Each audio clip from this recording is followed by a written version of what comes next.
مسئولان وزارت امر بالمعروف میگویند در 3 ماه گذشته 448 شکایت را در این وزارت ثبت نموده و از این میان 286 شکایت آن را حل و فصل نمودند.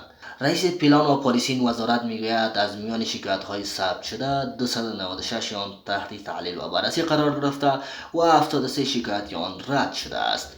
په تیرو دریو میاشتو کې د یاد وزارت سمې شکایاتو مربوطه ریاستو ته 448 شکایتونه راغلي ثبت شوي دي. د هغو جملې نه 286 شکایتونه حل شوي د مسؤلینو په کوششونو باندې او 83 شکایتونه هغه د مسؤلینو د خوا بیرته رد شوي دي. خو دا چې الحمدلله د موږ مسؤلین ټول علما دي هغه شاکي خو خپل غم اخیستی وي دلته یې شکایت راوړی وي خو بیا د مسؤلینو لخوا هغوی ته ښه رهنمایي شوې ده چې دغه شکایت د تاسو د یاد وزارت ته دې بخش پورې تړاو نه لري. دا د امارت اسلامي تر بل ارګان پورې مثلا ته محاکمو یا تر بل پورې تړاو لري. هغو ته یې ښه رهنمایي کړې ده او هغه قناعت یې ورکړی دی.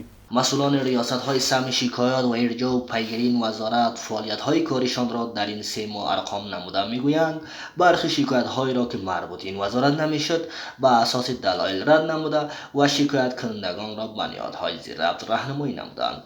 دغه کس شکایت بیا ګورو او هغه خپل مربوطې د حل مرجع ته استو یا هغه شاکي دلته راغواړو که دلته شکایت حل کېدی دلته یې ورحل کوو او که نو خپل مربوطې هغه باصلاحیته مرجع ته استو.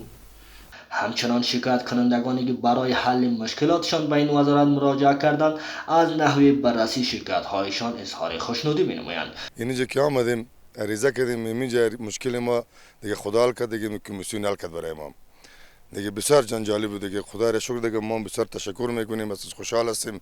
خدا همیشه کمیسیون آباد داشته باشه خوشحال داشته باشه سربلند باشه همیشه چون که مشکل ما حل شد ما بسیار خوشحال هستیم ازشان. گفتنی از وزارت امر بالمعروف از بهر رسیدگی به شکایت ها از تمام باشندگان ولایت و ولسوالی ها میخواهد در صورت مواجه شدن با آزار و اذیت شکایت هایشان را در دفاتر کاری ریاست های امر بالمعروف ولایت و آمریت های امر بالمعروف ولسوالی ها ثبت نمایند. هغه شکایتونه چې موږ یې دلې حل فصل کولی سو زموږ په توان کې وي هغه دلې حل فصل کوو. هم یې عریضه ثبتوو هم یې نوم ثبتوو هم یې د شکایت نوع ثبتوو او وروسته پر هغه باندې وروسته بیا کار کوو چې زموږ په توان او طاقت کې وي هغه دلته حلوو او که نه وي بیا بلې مرجع ته استو.